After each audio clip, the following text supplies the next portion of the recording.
சின்ன குழந்தைங்க என்ன பண்ணாலும் அழகு தான், அப்படிதானே? சும்மா வந்து கையை காலை ஆடினாலே போதும், அது அழகாக தான் இருக்கும். இந்த ஸ்கூல் டே ஃபங்க்ஷனில் வந்து என்ன ஒரு சிறப்பு விருந்தினர் அழைத்த அந்த ஸ்கூலோட தாளாளர் அவர்களுக்கும், மேடையில் அமர்ந்துள்ள சான்றோர் அனைவருக்கும், இங்கு வந்துள்ள அந்த குழந்தைகளுடைய பெற்றோர்கள், ஆசிரியர்கள் அனைவருக்கும் இந்த மாலை வணக்கத்தை தெரிவித்துக் கொள்கிறேன். பேரண்ட்ஸை வந்து ரொம்ப முக்கியமாக கவனிக்க வேண்டிய விஷயம் என்னென்னா, ஸ்கூலோட டோப்போகிராஃபி எனக்கு தெரியாது. நான் பேரண்ட்ஸும் அவங்களுடைய பிள்ளைங்க இதோட விஷயத்தை மட்டும் எங்களுடைய சட்ட ரீதியாக டிபார்ட்மெண்ட் ரீதியாக என்னென்ன ரிலேட்டட் விஷயங்கள் இருக்குன்னு அதை பற்றி ஒரு சில விஷயங்கள் சொல்ல ஆசைப்பட்றேன். இப்போ வந்து நமக்கு பேரண்ட்ஸுக்கு டைமே இருக்காது. ஒரு குழந்தைக்கு சாப்பாடு ஊட்டி கொடுக்க கூட டைம் இருக்காது. என்ன செய்வாங்க? ஒரு செல்லை கையில் கொடுத்துட்டு சில பிள்ளைங்கள்லாம் அவங்களே எடுத்து சாப்பிடுவாங்க. அதுக்கு என்னென்னா, வெளிநாட்டில் பார்த்தா நம்ம யூடியூப்பில் நிறைய பார்க்குறோம். அதுக்குன்னு ஒரு சேர் இருக்குது, அதை போட்டு 4 சைடு லாக் பண்ணி உட்கார வச்சு அது ஃப்ரெண்டில் ஒரு பவுலில் ஒரு கொஞ்சம் ஏதாவது சாப்பாடு மாதிரி கொடுக்குறாங்க, அதுவே எடுத்து சாப்பிடுது அவன். ஆனால் அந்த வெளிநாட்டில் வந்து என்னென்னா, நம்ம அதை அறகுறையாக பார்க்குறோம். அது குழந்தைய வந்து அவன் சிறு வயசுலேயே வந்து என்ன செய்யறான், ட்ரெயினப் பண்ணுறான் நிறைய விஷயங்களில். நம்ம எல்லாமே வெளிநாடு கல்ச்சரை வந்து எடுக்கக்கூடாது. நம்ம நாட்டில் நம்மளுடைய இந்த கிளைமேட்டுக்கு என்னென்ன ஒத்து வருமோ அதான் பார்க்கணும். இங்கே உள்ள சிச்சுவேஷன் என்னென்ன அக்கரன்ஸ் நடக்குது, அதாவது குழந்தைங்களுக்கு என்னென்ன பாதிப்புகள் வருது, அதை எல்லாமே டெய்லி கவனத்தில் எடுக்கணும். சின்ன குழந்தையிலேருந்து பெரிய குழந்தைங்க வரைக்கும், பெண் குழந்தையாக இருந்தாலும் சரி, ஆண் குழந்தையாக இருந்தாலும் சரி, ஸ்கூல் போயிட்டு வர்றப்போ வந்து ஒரு 5 மினிட்ஸ் வந்து அந்த குழந்தைங்களுக்கு ஒதுக்குங்க. என்ன உங்களுக்கு என்ன வேலை பழுவாக இருந்தாலும் ஒரு 5 மினிட்ஸ் பிள்ளைங்க ஸ்கூல் போயிட்டு வந்த உடனே, இன்றைக்கி என்ன நடந்துச்சு மக்களே, ஸ்கூலில் என்ன நடந்துச்சு, யாரெல்லாம் பார்த்தீங்க, யாரெல்லாம் பேசுனீங்க, ஃப்ரெண்ட்ஸ் யார்கிட்டையாவது கேட்டால் தெரியுமா, உங்கள் பிள்ளையோட ஃப்ரெண்ட்ஸ் யார் தெரியுமா உங்களுக்கு? ஒரு சிலர் தான் அதை வந்து கவனிப்பீங்க, எல்லாருக்கும் கேட்டால் தெரியாது. சில பேரண்ட்ஸை வந்து உங்கள் பிள்ளைங்க எந்த கிளாஸ் படிக்கணும்னு கேட்டால் அப்படியே யோசிப்பாங்க ஒரு செகண்டு. ஐயோ, யூகேஜியா, ப்ரீகேஜியா, ஃபஸ்ட் ஸ்டாண்டர்டா, செகண்ட் ஸ்டாண்டர்டா, எந்த ஸ்டாண்டர்ட் லாஸ்ட்டாக படித்தான் அப்படின்னு யோசிக்க ஆரம்பிச்சிருவாங்க.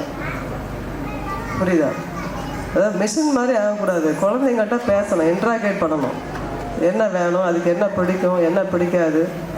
முன்னாடியெலாம் வந்து என்ன செய்வாங்கன்னா, குழந்தைங்களுக்கு சாப்பாடு ஊட்டுறப்போ வந்து நிறைய கதைகள் சொல்லுவாங்க. இப்போ யாருமே கதை சொல்கிற மாதிரி இல்லை. உனக்கு ஏதாவது ஸ்டோரி வேணுமா, உடனே யூடியூப்பில் போய் அதை ஒன்று ஆன் பண்ணி விட்டுற வேண்டியது பிள்ளைங்களுக்கு. அதுவே பார்த்துட்டே இருந்தால் கடைசியில் அந்த செல்ஃபோன் இல்லாமல் நிறைய பிள்ளைங்க சாப்பிடவே மாட்டாங்க. செல்ஃபோன் கொடுத்தா மட்டும்தான் சாப்பிடுவாங்க. அந்த ஒரு கண்டிஷனில் இப்போ நம்ம நாடு வந்து இயங்கிட்டு இருக்கு. பிள்ளைங்கள்ட்ட வந்து முக்கியமாக வந்து பெண் குழந்தைங்களை வந்து ரொம்ப கேர்ஃபுல்லாக பார்க்கணும். பெண் குழந்தைங்களுக்கு வந்து அபியூஸ் வந்து நம்ம குடும்பத்துக்குள்ளேயே நடக்குது, ஃபேமிலிக்குள்ளேயே நடக்குது.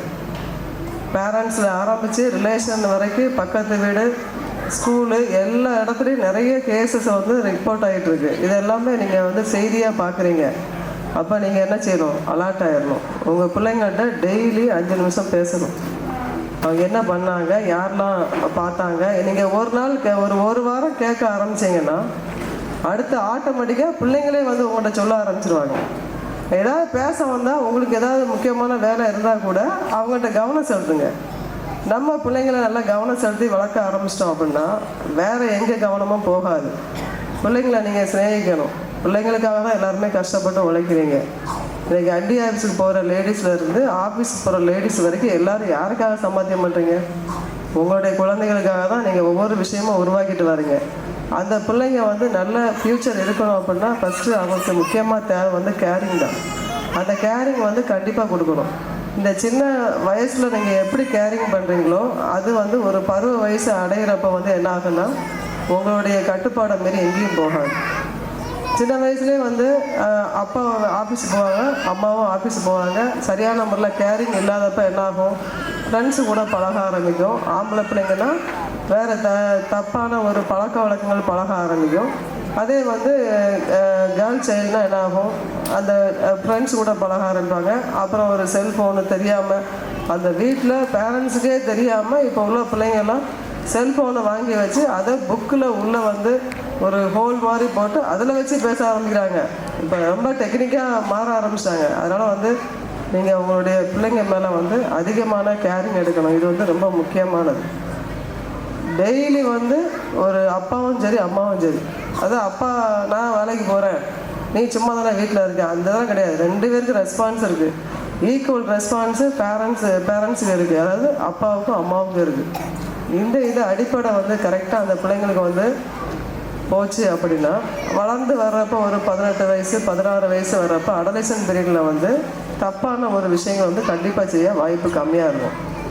இது என்னோடய கருத்து.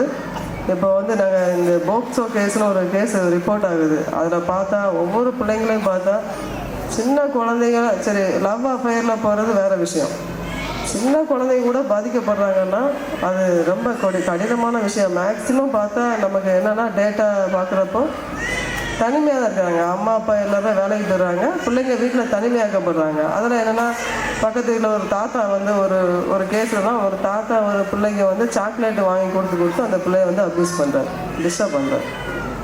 கடைசியில் அந்த பொண்ணுங்க வந்து அந்த குழந்தை வந்து அவங்க அம்மாட்ட எனக்கு வந்து ரொம்ப பெயினாக இருக்குன்னு சொன்னதுக்கப்புறம் போய் ஹாஸ்பிட்டல் பார்க்குறாங்க. அப்படியே ஒரு கேஸ் ரிப்போர்ட் ஆகுது. அதெல்லாம் கொடுமையான விஷயம். அதுக்கப்புறம் அந்த குழந்தைய கொண்டு நம்ம கோர்ட்டு கேஸு ஹாஸ்பிட்டல் எல்லாம் கொண்டு அடைகிறது பதிலாக நம்ம அதுக்கு வந்து ப்ரிகாஷனாக வந்து முன்னாடியே நம்ம வந்து அந்த சம்பவத்தை தடுக்கலாம். அதுக்குள்ள நடவடிக்கை என்னென்னா பிள்ளைங்களை நம்ம கேரிங் பண்ணுறதும். இந்த ஸ்கூலில் வந்து